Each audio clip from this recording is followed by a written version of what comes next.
morning, Pradnya. Good morning, sir. Okay, Pradnya, let's speak some English sentences. I will ask you in Marathi. You translate it in English. Me TV पाहत आहे. I am watching TV now. मी फक्त तुला message करत आहे. I am just messaging you. तू उद्या मोकळा आहेस का?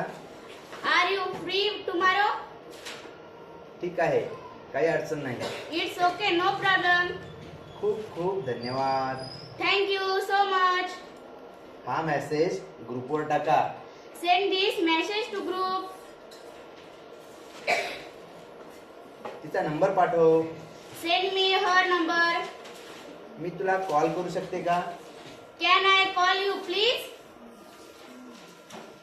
हे माझ्यासाठी खूप उपयुक्त आहे.